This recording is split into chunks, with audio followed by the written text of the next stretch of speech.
3. Good morning, Dennis. Today we are discuss about the what is welding and its classification.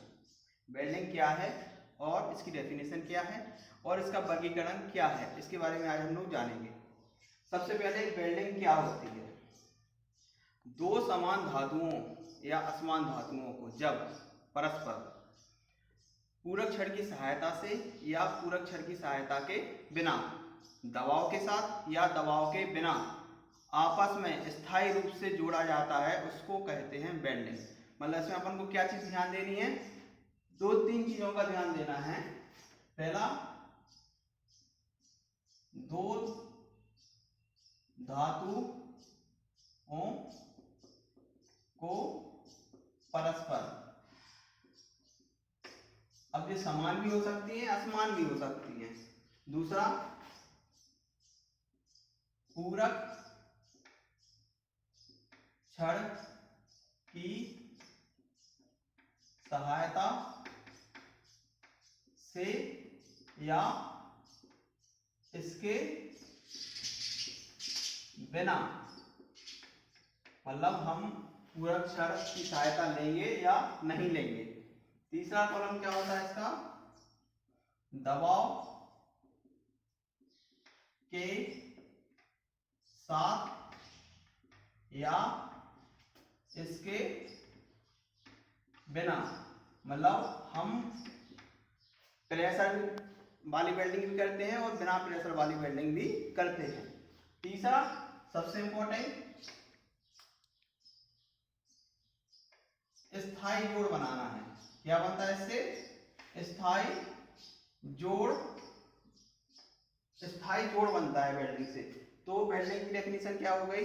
जब दो धातुओं को परस्पर पूरक छड़ की सहायता से या पूरक छड़ की सहायता के बिना, दबाव के साथ या इसके बिना आपस में स्थायी रूप से जोड़ा जाता है, उसको वेल्डिंग कहते हैं। अब हम लोग आएंगे वेल्डिंग के क्लासिफिकेशन पे, वर्गीकरण पे। सबसे पहले वेल्डिंग का वर्गीकरण दो तरीके से किया गया है। पहला, ऑटोजीनियस। ऑटोजीनियस क्या होता है? जब समान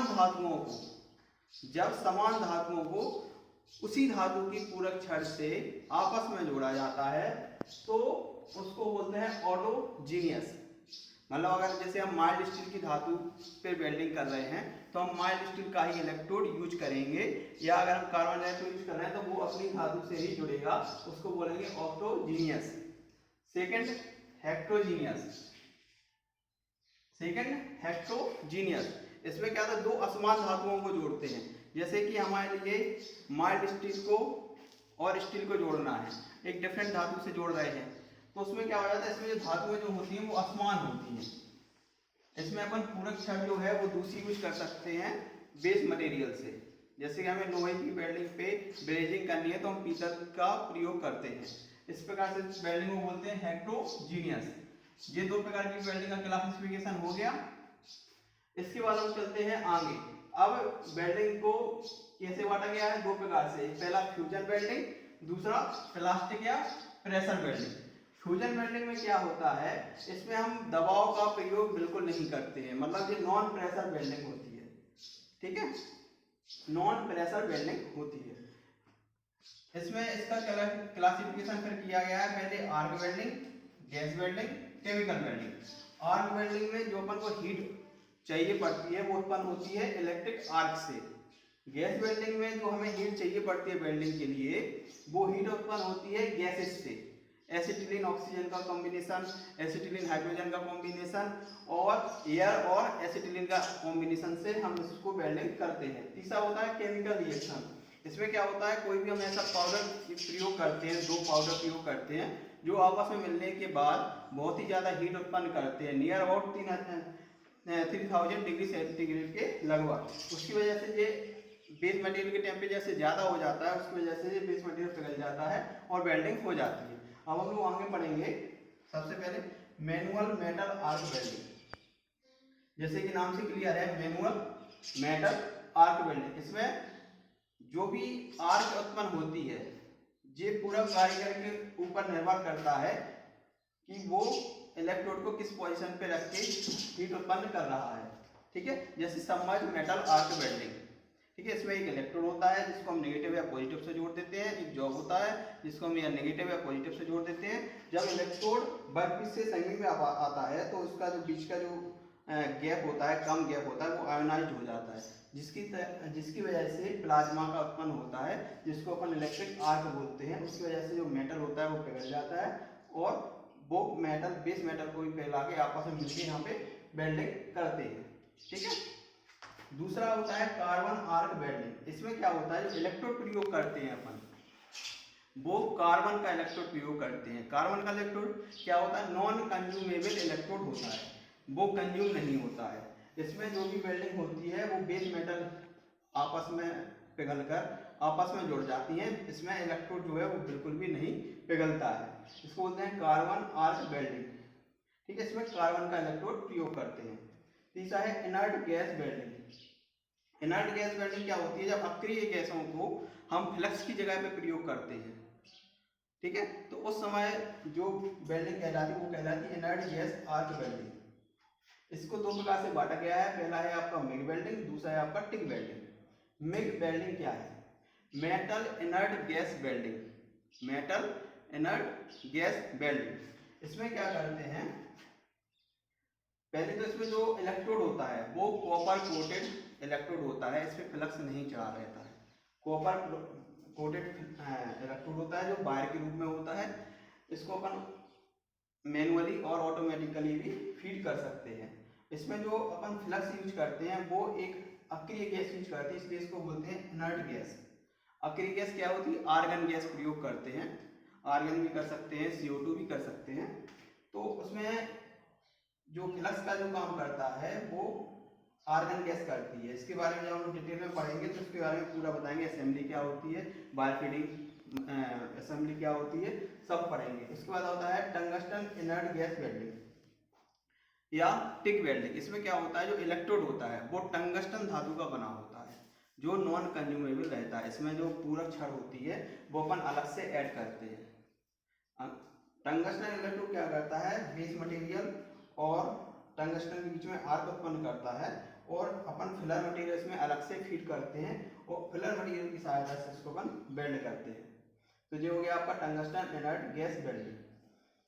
फोर्थ इसका क्या है, इसका है submerged arc welding. Submerged arc welding में भी एक नॉन कोटेड इलेक्ट्रोड का प्रयोग किया जाता है। ठीक है। इसमें जो फ्लक्स होता है वो पाउडर के रूप में प्रयोग किया जाता है। मतलब इसमें जो फ्लक्स है वो हम अलग से ऐड करते हैं जो पाउडर के रूप में होता है। तो एक इसको अपन मैनुअली भी फीड कर सकते हैं वायर को और ऑटोमेटिकली भी फीड होता है। इसमें क्या होता है, एक तरफ से अपन इलेक्ट्रोड का वायर फीड होता रहता है, दूसरी तरफ से उसके ऊपर फ्लक्स डालते रहते हैं। तो वो वायर जो होता है वो फ्लक्स जो होता है वो वायर को एकदम ढक लेता है और अंदर ही अंदर वो वेल्डिंग चलती है। इसलिए इसको बोलते हैं सबमर्ज, मतलब डूबी हुई आर्क वेल्डिंग। अब उसके बाद हम आगे हम पढ़ेंगे गैस वेल्डिंग। गैस वेल्डिंग मतलब इसमें जो भी हमें वेल्डिंग के लिए हीट चाहिए पड़ती है वो गैसों के जलने से उत्पन्न होती है। ठीक है। इसमें हम मैक्सिमम एसिटिलीन का प्रयोग करते हैं। एसिटिलीन मतलब C2H2। ठीक है। और ऑक्सीजन का प्रयोग करते हैं। एक एसिटिलीन और ऑक्सीजन को जब दोनों को एक साथ अपन एक ब्लो पाइप के थ्रू बाहर निकालते हैं तो उसका जो टेम्परेचर है फ्लेम का वो बहुत ही हाई होता है। ठीक है। उस हीट की सहायता से अपन फिलर मटेरियल अलग से प्रयोग करके उसको अपन वेल्डिंग जॉब को बना सकते हैं। दूसरा है एयर एसिटिलीन। इसमें ऑक्सीजन का प्रयोग नहीं कर रहे, इसमें सिंपल एयर का प्रयोग कर रहे हैं। जैसे अगर हमें ब्रेजिंग वगैरह करना है तो उसमें हम इसका प्रयोग कर सकते हैं। ठीक है। तीसरा है oxygen other fuel. Other fuel में जैसे हाइड्रोजन आ गया आपका। ठीक है। तो इसमें क्या है, दो गैसों का कॉम्बिनेशन चलता है। ठीक है। तो इसमें एसिटिलीन तो कंपलसरी है। ठीक है। अब ऑक्सीजन और एसिटिलीन, यहाँ पे एसिटिलीन हटा दिया है, ऑक्सीजन है, तो यहाँ पे क्या करते हैं, हाइड्रोजन, जो भी आपकी ज्वलनशील गैस है उनको यहाँ पर प्रयोग कर सकते हैं। ठीक है। इस प्रकार से हो गया आपका गैस वेल्डिंग। इसको गैस वेल्डिंग में भी यूज करते हैं, गैस कटिंग में भी यूज करते हैं। आगे हम लोग पढ़ेंगे हाई प्रेशर और लो प्रेशर। क्या होता है, जो बिलो पाइप होते हैं जिससे अपन वेल्डिंग करते हैं वो दो कॉम्बिनेशन में आते हैं, एक हाई प्रेशर में आता है, एक लो प्रेशर में आता है। जिस तरीके की हमें वेल्डिंग करनी है, जिस तरीके का अपना जॉब का जो भी कोडिंग है उसके हिसाब से हम उसको लो प्रेशर में यूज कर लेते हैं या हाई प्रेशर में यूज करते हैं। इन दोनों का अलग अलग ब्लो पाइप आता है। ठीक है, तीसरा हम पढ़ेंगे यहाँ पे, अगला क्वालिफिकेशन है केमिकल रिएक्शन। केमिकल रिएक्शन नाम से एक्सपर्ट है कि यहाँ पर जो हीट उत्पन्न होनी है वो होनी है केमिकल रिएक्शन के थ्रू।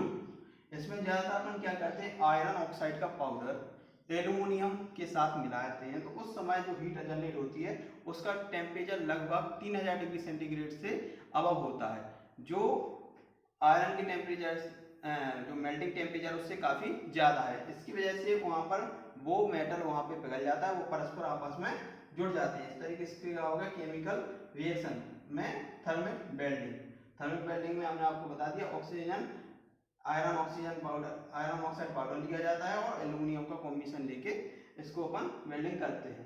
बाकी जब अपन सबके बारे में डिटेल में पढ़ेंगे तो इसका एक एक चीज में कैसे क्या होता है वो सब आपको अगली वीडियो में बता दिया जाएगा कि इसको कैसे कैसे आपको करना है। अगला क्लासिफिकेशन आता है प्लास्टिक या प्रेशर वेल्डिंग। इसमें क्या करते हैं, इसमें बहुत जरूरी है अपन को प्रेशर का प्रयोग करते हैं। मतलब जब हम वेल्डिंग कर रहे होते हैं तो वहां पर हम दबाव का प्रयोग करेंगे उस समय, इसलिए इस वेल्डिंग बोलते हैं प्रेशर वेल्डिंग। सबसे पहले अपन बात करते हैं रेजिस्टेंस वेल्डिंग की। रेजिस्टेंस वेल्डिंग, रेजिस्टेंस वेल्डिंग क्या होती है? रेजिस्टेंस मतलब प्रतिरोध।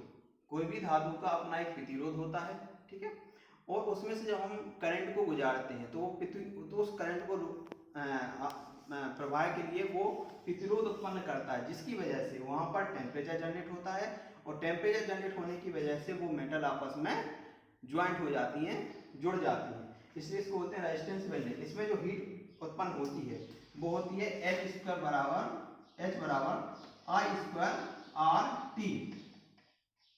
यहाँ पर I हो गया आपकी धारा की मात्रा, R हो गया आपका रेजिस्टेंस और T हो गया समय, कितने समय तक आप उसको गुजार रहे हैं। तो हीट कितनी उत्पन्न होती है, I स्क्वायर आर टी। ठीक है, सबसे पहले हम यहाँ बात करते हैं स्पॉट वेल्डिंग का। अब स्पॉट वेल्डिंग को हम ऐसे आपको समझा सकते हैं कि इसमें करते क्या है। मान लीजिए आपका एक नेगेटिव टर्मिनल है और एक आपका एक पॉजिटिव टर्मिनल है। अब क्या करते हैं हम लोग कि बीच में हम लोग दो प्लेटों को रखते हैं, ठीक है, जिनकी मोटाई 3 mm से कम ही होती है। इनको आपस में रखते हैं और जब हम इस इलेक्ट्रोड को उसको रखते हैं, ये जो नेगेटिव वाला इलेक्ट्रोड है जिसके पास आता है, जैसे ही जिसके पास आता है तो यहाँ पर उसका रेजिस्टेंस जो होता है धातु का, उसकी वजह से यहाँ पे धातु में हीट जनरेट होती है और बिना फिलर मटेरियल की सहायता से, ठीक है, बहुत ही कम समय में उसमें वेल्डिंग हो जाती है।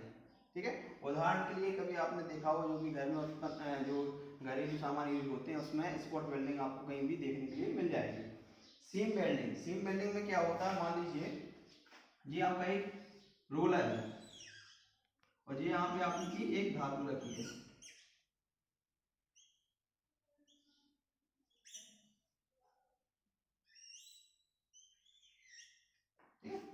अब रोलर जब दोनों घूम रहे हैं और जब इन दोनों की एक में प्लस चार्ज है एक में माइनस चार्ज है, ठीक है, तो जब ये रोलर ऐसे घूमते हैं तो लगातार जिस दो प्लेटों के बीच में ये घूमते रहते हैं तो दो प्लेटों को आपस में जोड़ते रहते हैं बिना फिलर मटेरियल की सहायता से, इसको बोलते हैं सीम वेल्डिंग।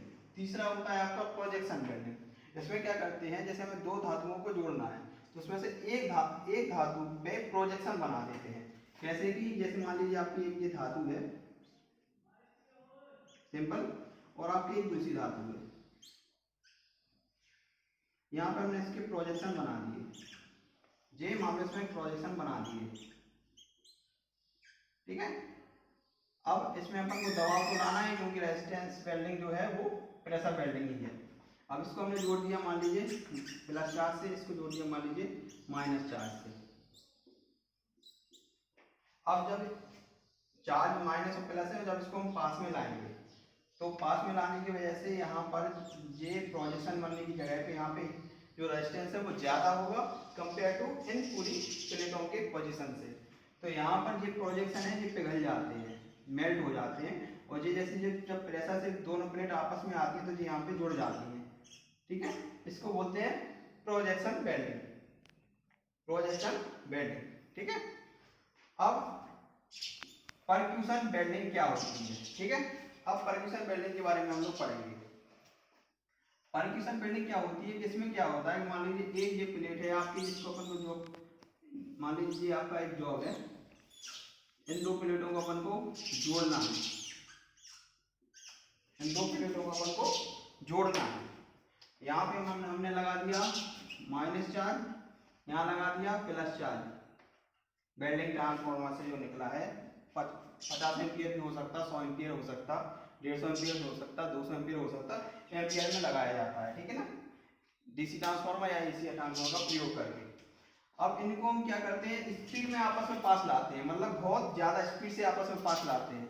जब ये स्पीड में आपस में पास आते हैं तो ये आपस में मिलने के पहले ही इनमें इतने बीच में इतना हीट उत्पन्न हो जाती है कि जैसे ही वो आपस में पास आते हैं तो वो एक दूसरे के संपर्क में आते ही एक दूसरे से ज्वाइंट हो जाते हैं। इसको बोलते हैं परक्यूशन वेल्डिंग। ये कभी कभी वहाँ यूज की जाती है, यहाँ पे आपको दो हैवी मटेरियल्स को आपस में जोड़ना होता है, ये वेल्डिंग वहाँ पर प्रयोग की जाती है। ठीक, अब लास्ट काम आ जाएगी फोर्ज या black Smith welding. Black Smith मतलब लोहा या फोर्ज वेल्डिंग। इसमें क्या करते हैं कि हमारे लिए वेल्डिंग के लिए एक हीट चाहिए पड़ती है, जो उस मेटल को पिघला के आपस में जोड़ने का काम करती है। इसमें जो हीट उत्पन्न कराना पड़ती है वो हम लोग ब्लैक स्मिथ की जो भी भट्टी होती है उसके थ्रू कराते हैं। और जब वो दो जैसे हमारे दो जो आपस में जोड़ना है तो उनको हम बहुत ज़्यादा गर्म करेंगे भट्टी में और आपस में रख के उसके ऊपर प्रेशर से ठोक के उसके लिए आपस में ज्वाइंट कर देंगे। इस प्रकार से आपका जो वेल्डिंग बनती है उसको बोलते हैं ब्लैक स्मिथ वेल्डिंग या फोर्ज वेल्डिंग। ठीक है जी, तो आज हम लोगों ने पढ़ लिया कि वेल्डिंग क्या होती है, इसकी डेफिनेशन क्या होती है और इसकी क्लासिफिकेशन वर्गीकरण क्या क्या है। ठीक है।